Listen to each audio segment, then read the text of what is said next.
Bismillahirrahmanirrahim. Rabbi shrah li sadri wa yassir li amri wa hlul 'uqdatam min lisani yafqahu qawli. Subhanaka la ilma lana illa ma 'allamtana innaka antal alimul hakim. Amma ba'd. Kita ngaji kitab Ibanatul Ahkam untuk hadis yang ke-24 ya. Hadis ke-24.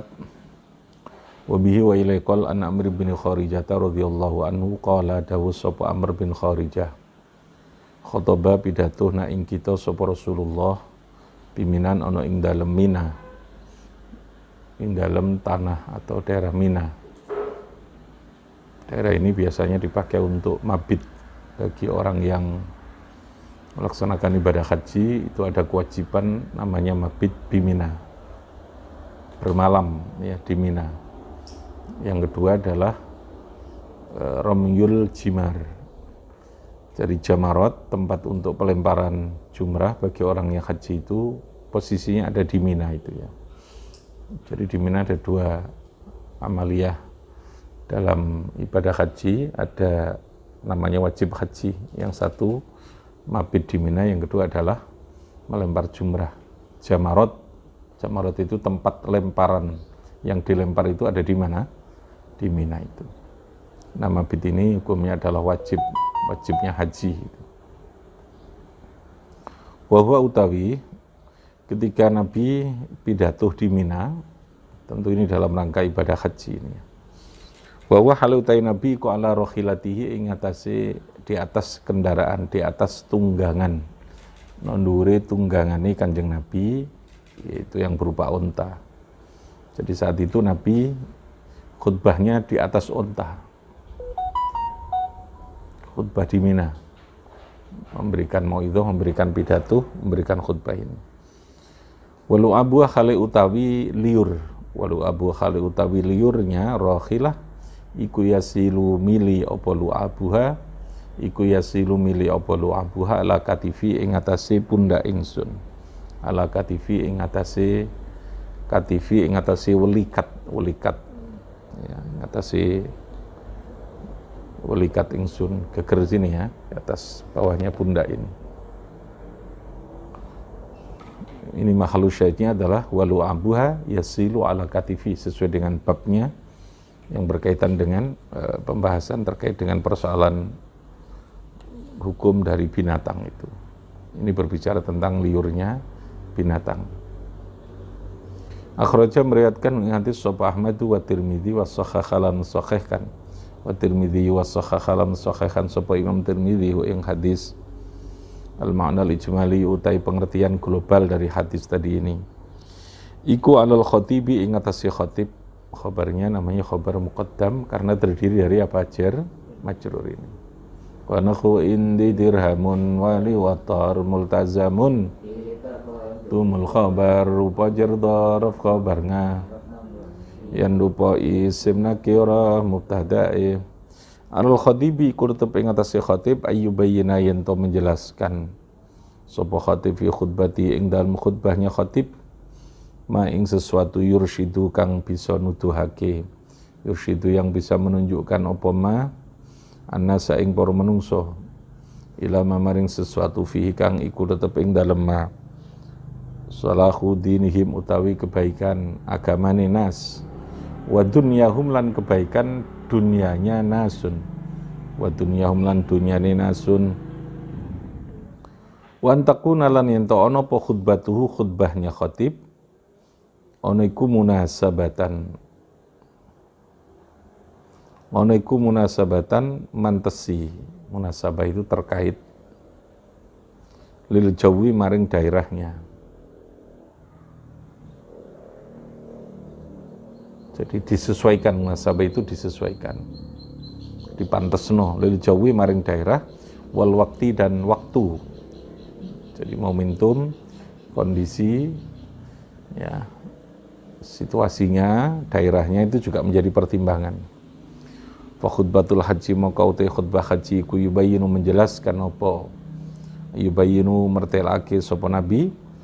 Fa khutbatul haji ku yubayinu menjelaskan sapa nabi fiha ing dalam khutbatul haji linnasi mari menungso ahkama nusukihim ing piro-piro ibadah hajine, ahkam manusukim ing pira-pira ibadah haji ni nasun bayane min halalin saking hal yang berupa halal wa haramin lan haram kama fa'ala kaya oleh agawi kama fa'ala kaya oleh melakukan dalika ing demikian yubayyinu fiha linnasi ahkam manusukihim sapa Rasul Kanjeng Rasul sallallahu alaihi wasallam fi khutbati ing dalam khutbahnya Nabi biminan ana ing dalem tanah Mina allati bayyana yang telah menjelaskan sapa Nabi via ing dalam khutbah ahkamal haji ing pira-pira hukum haji.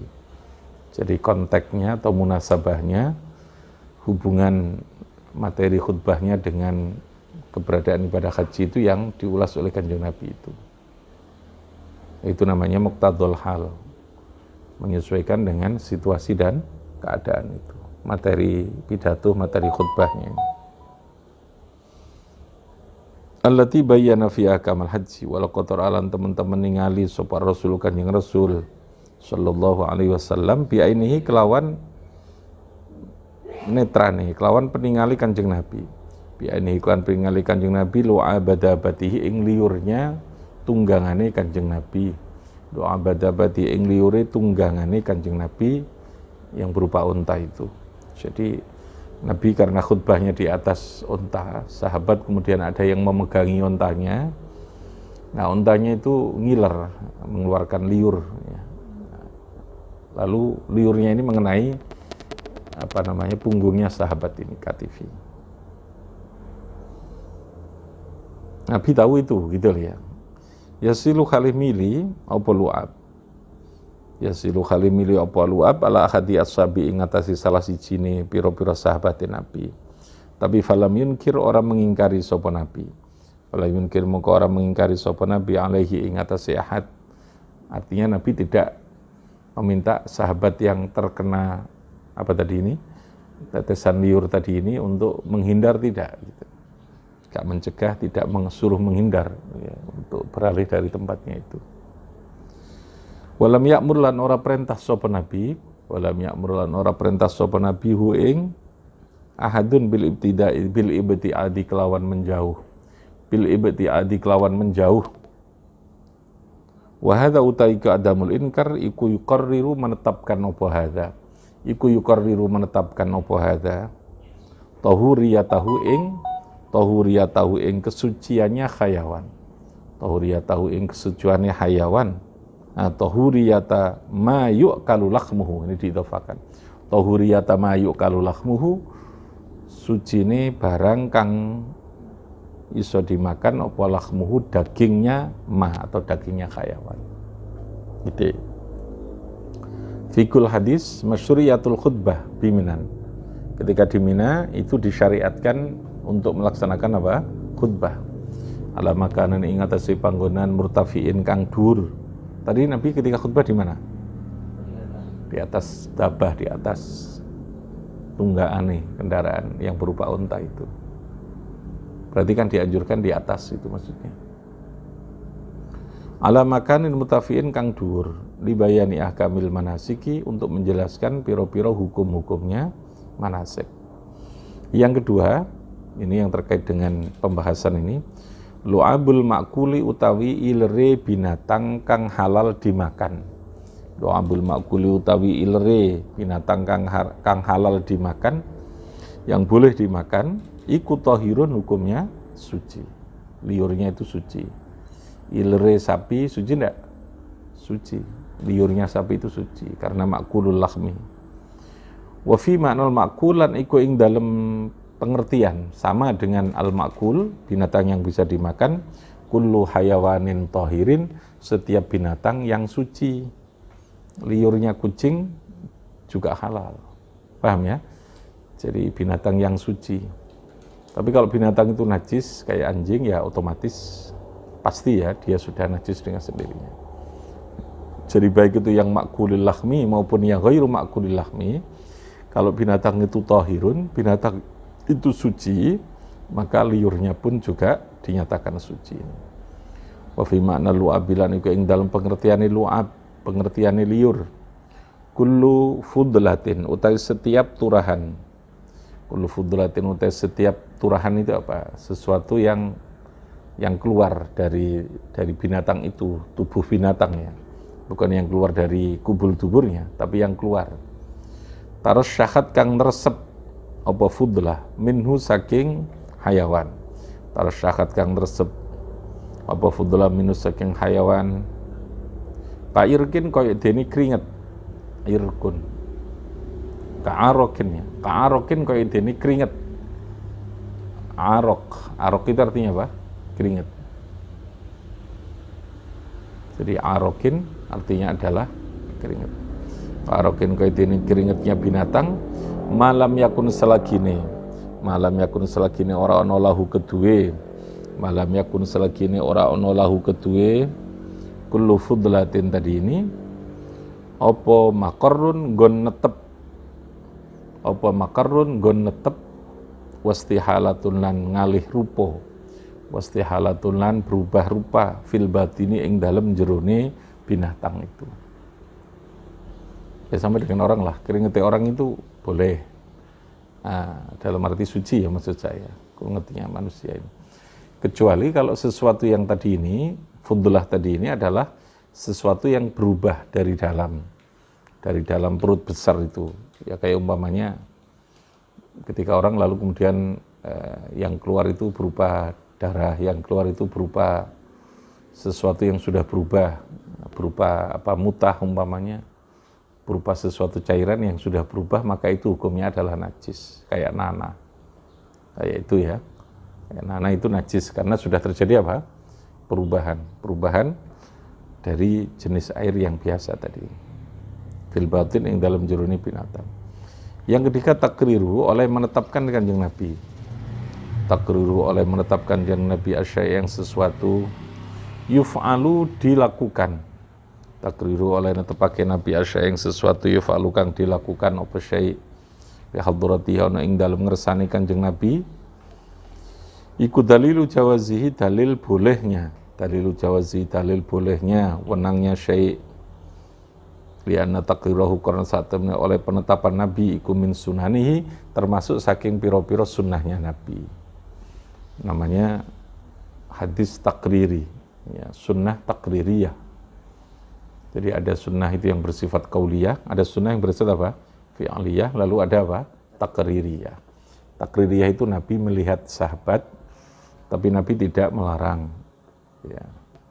Atau Nabi mendengarkan sahabat berkata sesuatu lalu Nabi juga tidak melarang, itu namanya takriri, menetapkan dari apa yang dilihat oleh Nabi dari sahabat atau dari apa yang dilihat Nabi dari apa yang dilakukan sahabat. Ketika Nabi itu diamnya Nabi itu namanya takrir, namanya apa? Takrir. Nah hadisnya namanya hadis apa? Takriri, atau sunnahnya namanya apa? Takririyah. Apa? Takririyah, yang bersifat takririyah. Jadi sama, itu menjadi sumber hukum. Jadi Nabi diam saja, itu merupakan sumber hukum. Menengit tok itu lah jadi hukum. Kalau sahabat melakukan sesuatu, Nabi diam. Diamnya itu berarti boleh. Yang keempat, khirsus sahabi. Oleh keinginan kuatnya sahabat. Lobo itu keinginan kuatnya sahabat. Ala khifdil hadis, ingat asing rekso hadis. Binakril halati kan memindahkan tingkah halah itu keadaan. Allati kang koronat yang barengi, koronat yang menyertai halahu ing hadis. Tadi itu sebenarnya kan hadis itu ceritanya tentang apa? Nabi melakukan apa? Khutbah di mana? Di Mina. Judul besarnya hadis tadi itu adalah tentang khutbah di Mina. Tetapi oleh rawi hadis Amr bin Kharijah ini tadi dijelaskan secara detail seluruh kondisi yang menyertai daripada khutbahnya Nabi tadi. Apa itu? Atau Nabi ketika khutbah di mana? Di atas kendaraan, di atas ontanya. Itu kan kondisi yang sebenarnya hanya bersifat menyertai. Paham ya? Tetapi karena sahabat itu punya keinginan kuat untuk memberikan penjelasan secara detail, secara gamblang. Yang kedua juga untuk memperkuat terhadap materi hadis. Jadi ketika hadis itu digambarkan juga tentang kondisi yang menyertai, itu hadis itu lebih kuat. Paham ya? Karena berarti kan betul-betul tenanan gitu loh ya. Artinya tingkat kebohongannya itu hampir tidak ada lah gitu, berkecil. Karena kan dijelaskan secara detail. Nabi ketika itu khutbah di Mina, Nabi berada di atas apa? Unta, kendaraan untanya, lalu kemudian ketika itu sahabat yang megangi terkena liurnya unta dan Nabi membiarkan itu gitu ya. Itu kan ada kondisi yang menyertai dari matan hadis itu, dari cerita yang disampaikan, isi hadis itu. Nah, itu namanya apa? Segala kondisi ya, binaklil halah tadi, meriwayatkan terhadap situasi kondisi yang menyertai terhadap isi hadisnya tadi. Allati qaranatu, dalilan krono menunjukkan, jadi cerita tadi ini sebagai dalil, sebagai bukti ala tayaqudihi ingatasi daya ingatnya sahabiyun, ala tayaqudihi ingatasi ilingi, ingatasi ingatnya sahabiyin tadi. Itu menandakan sahabat itu begitu concern, begitu serius sekali di dalam menyampaikan hadis tadi untuk memberikan yang terlengkap, yang komplit lah itu ya. Oke, ini hadis yang ke-24. Rabbi fanfa'na bi barakatihim wahdinal khusna bi hurmatihim fi tariqatihim wa mu'afatihim minal fitani. Allahumma salli ala Muhammad.